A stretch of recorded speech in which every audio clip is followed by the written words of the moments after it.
Então vamos, né, contextualizar aqui agora o livro de Atos dos Apóstolos, né? O livro de Atos aqui que é escrito pelo evangelista Lucas, né? O médico Lucas. E ele endereça esse livro ao Teófilo, né? No Evangelho de Lucas ele usa o pronome excelentíssimo, né, para Teófilo. E esse pronome é só usado para autoridades, né? O que dá para entender que Teófilo ele era uma autoridade. Então, ele vai dizer, olha, Teófilo, eu escrevi, né, a respeito de tudo que Jesus começou a realizar e a ensinar. Jesus ele entregou os seus mandamentos por intermédio do Espírito Santo aos apóstolos que havia escolhido. E Jesus apareceu, depois que ressuscitou, por um período de 40 dias aos seus discípulos ali. Enquanto falava, Jesus ordenou que eles não se ausentassem de Jerusalém, até que do alto eles fossem revestidos de poder. Então, Lucas explica tudo isso. E aí continua dizendo, olha, eles estavam perguntando assim, se esse seria o tempo em que restauraria o reino de Israel. É o que estavam perguntando para Jesus. E Jesus diz, olha, não competia a eles saberem a épocas ou datas que o Pai estabeleceu por sua exclusiva autoridade. E Jesus continua dizendo, olha, vocês vão receber do alto poder quando vierem sobre vós o Espírito Santo. Então, Jesus já estava pedindo para eles aguardarem, né, que em Jerusalém, que do alto eles seriam revestidos de poder. E que esse poder era o Espírito Santo que iria descer sobre eles. E aí eles seriam testemunhas tanto em Jerusalém, tanto em toda a Judéia, como em Samaria. Bem como até os confins da terra. Jesus então subiu aos céus e dois homens surgiram e disseram, da mesma forma que vocês estão vendo Jesus subir, você vai ver também ele retornando. Pronto, agora eles vão escolher um novo apóstolo, né? Judas havia morrido, e aí o que acontece? Agora precisava escolher um outro apóstolo. Então, os discípulos eles voltaram ali do Monte das Oliveiras, foram para Jerusalém, subiram até um grande aposento onde eles se hospedaram. Então eles não estavam no templo, eles estavam num aposento, numa casa ali. Aí eles estavam ali os 11. Eles estavam esperando, porque o que aconteceu? Olha, Lucas aqui está dizendo para nós, Jesus já tinha dito, fiquem em Jerusalém. Já havia uma promessa para eles poderem ficar em Jerusalém, que do alto eles seriam revestidos do poder, então eles ficaram unidos ali. Aí todos eles perseveraram, né, unânimes em oração, juntamente com as mulheres, né, com Maria, mãe de Jesus, e com os irmãos de Jesus. Eles estavam ali juntos. Estavam reunidas cerca de 120 pessoas. Não era bem 120 não, diz que é cerca de 120 pessoas. Pedro então vai se levantar e diz que era necessário que se cumprisse a escritura, porque provavelmente, né, eles estavam agoniados ali, né, esperando, olha, será que é agora que o Espírito Santo vai vir? Que hora que a gente vai ser revestido do poder? Como é que vai ser isso? Aí Pedro vai se levantar e vai dizer, né, que, olha, precisa acontecer o que foi predito pela boca do patriarca Davi a respeito de Judas. Está escrito no livro de Salmos, fique deserto o seu lugar e não haja ninguém que nele habite, e ainda que outro ocupe o seu lugar. Então, agora os apóstolos, eles vão escolher ali um homem que esteve com eles desde quando Jesus estava vivendo com eles. E aí, eles propuseram entre dois nomes que um era José, também chamado Barrabás, né? E tinha um apelido ali de justo. Então o cara era um cara bom e andou com eles o tempo todo. E o outro era Matias. Aí eles tiraram sorte ali, a sorte cai por Matias. E Matias, ele se torna o 12º apóstolo no lugar de Judas. Então, ao completar-se o dia de Pentecostes, todos estavam reunidos, veio do céu um barulho semelhante a um vento soprando muito forte. Esse som tomou toda a casa onde estavam assentados. Então todos viram distribuídas entre eles línguas como que de fogo, e pousou uma sobre cada um deles. Todas as pessoas ficaram cheias do Espírito Santo e começaram a falar em outras línguas. Ou seja, eles estavam falando aqui em outros idiomas. Eles poderiam estar falando nessa língua que a gente, no Charamanaia, vamos dizer assim, poderiam estar também, mas aqui dizem que outros idiomas, outras pessoas estavam ouvindo eles falando em outras línguas, porque é importante entender que esse período aqui era a festa de Pentecostes, O Pentecostes aqui, ele, né, é a festa das semanas. É uma festa, né, de tradição ali dos judeus, que eles traziam, né, a primeira parte ali das suas colheitas. Então, havia gente, muita gente em Jerusalém, né, para poder comemorar essa festa. É como você vê festas, né, festas pagãs, como nós temos aqui no Brasil. Você vê que vem gente de tudo quanto é lugar para essas festas, e aqui estava acontecendo isso.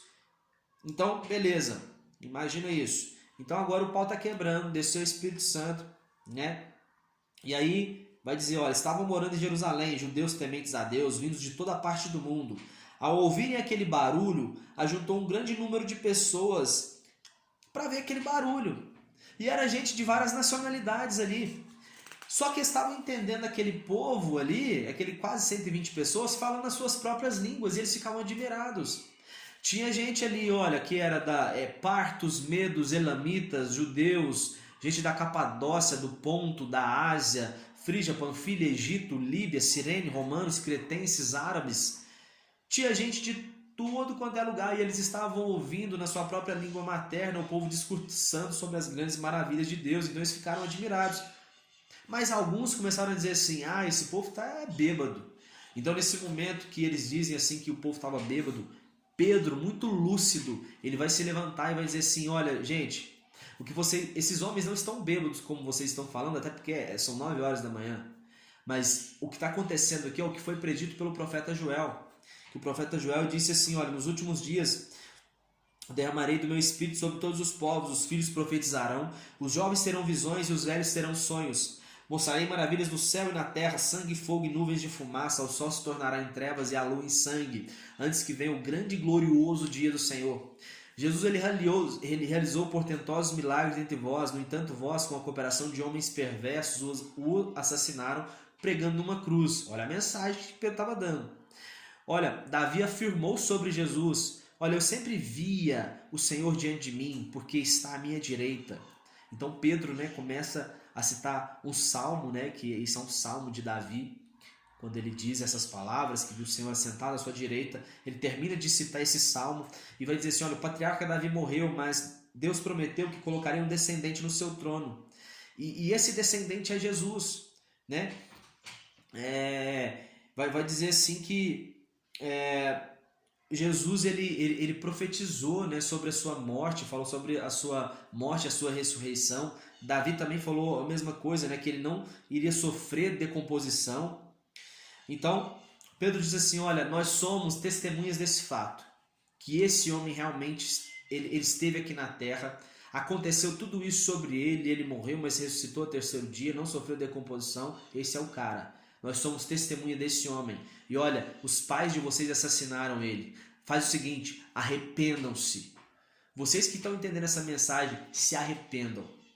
Então, aqueles homens ficaram agoniados em seus corações e desejaram saber o que fazer.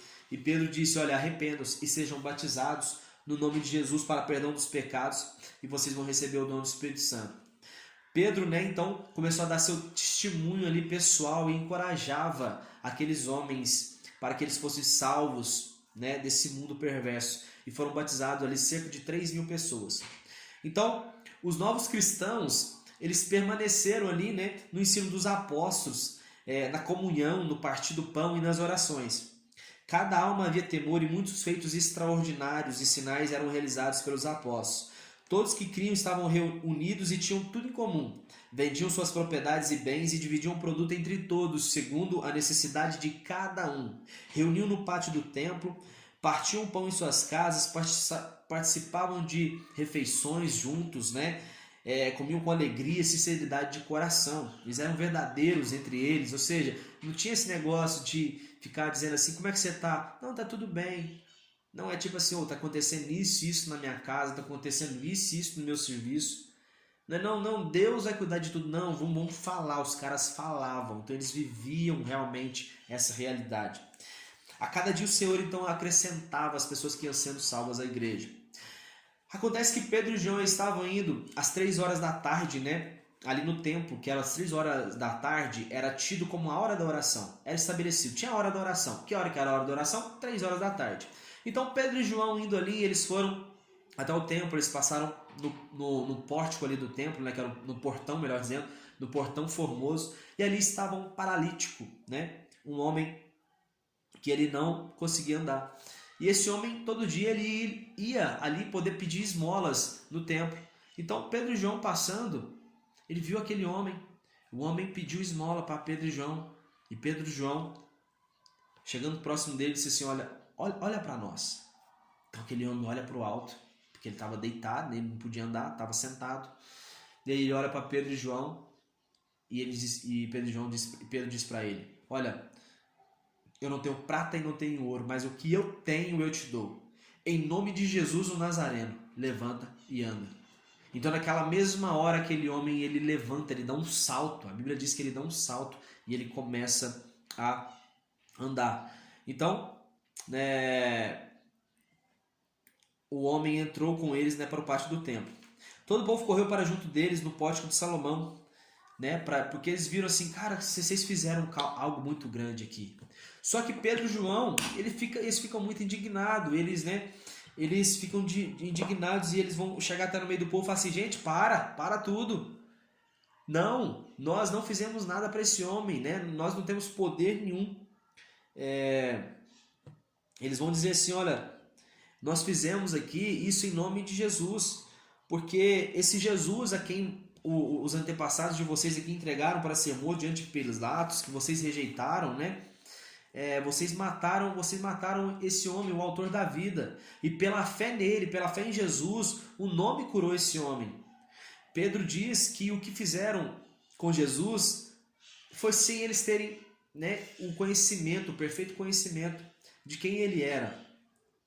Então, Pedro disse assim, mas vocês se arrependam do que vocês fizeram, do que seus, né, antepassados aqui fizeram. Provavelmente muitos deles ele fizeram daqui a pouco tempo, tinha passado pouco tempo que Jesus havia morrido. E Pedro continua dizendo, Jesus vai permanecer no céu até o tempo determinado por Deus.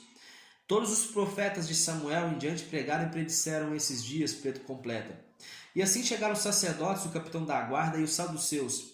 E os apóstolos ensinavam o povo e proclamavam em Jesus a ressurreição dos mortos. Então, aqueles religiosos ali, por pura inveja, eles vão mandar prender a Pedro e a João. Mas muitos dos que ouviram a pregação, antes de Pedro ser preso ali, né, a pregação de Pedro e João, eles aceitaram Jesus e foi uma multidão ali de cerca de quase 5.000 pessoas. De 5.000 pessoas, melhor dizendo. No outro dia, Anás, o sumo sacerdote, Caifás, João e Alexandre e todos que eram da família do sumo sacerdote, questionados com que poder fizeram aquele milagre. Questionaram a Pedro e João, mandaram prender eles, certo? Então agora eles vão questionar ele, olha, com que poder vocês fizeram isso?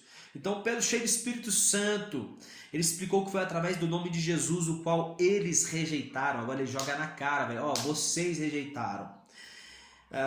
Jesus ele foi posto como pedra angular. Tentaram intimidar, dizendo para não pregar mais o nome de Jesus. Eles disseram, não preguem mais o nome de Jesus. E Pedro diz, olha, julgai vós mesmos se é justo diante de Deus obedecer a vós mais do que a Deus. Então, mesmo assim, aqueles religiosos ainda continuaram ameaçando a Pedro e João, né? Mas eles não foram intimidados. Aquele paralítico, né, que foi curado, ele tinha mais ou menos ali 40 anos. Então, Pedro e João contaram tudo aos seus amigos.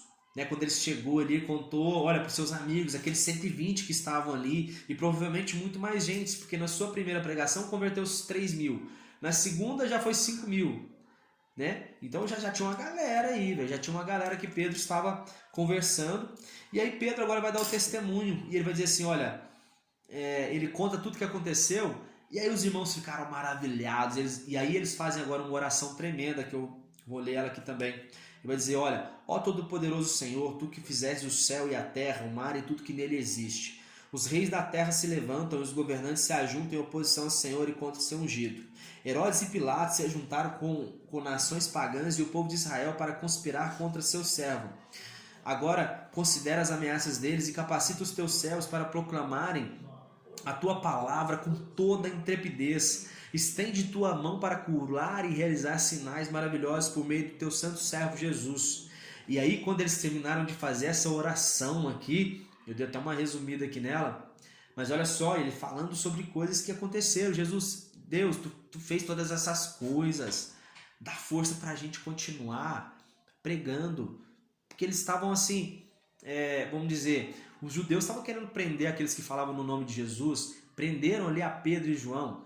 Então assim, mesmo assim, o restante dos discípulos não estavam intimidados, eles não queriam parar, eles só pediram que Deus desse mais força ainda para eles, mais intrepidez, coragem para eles poderem pregar o evangelho. E aí a Bíblia diz que naquele momento o chão tremeu e todos foram cheios do Espírito Santo. Então, mais uma vez, ele foi uma descida, um batismo no Espírito Santo, que aconteceu depois de Atos 2. Nós temos esse relato, após a oração do restante dos irmãos ali, daqueles quase 120, Maria estava ali junto, os irmãos de Jesus estavam ali junto, os restantes dos apóstolos estavam ali junto, Matias, o novo apóstolo, estava ali juntos, alguns daqueles homens que estavam em Jerusalém, dos 3.000, estavam ali juntos, e eles foram cheios do Espírito Santo.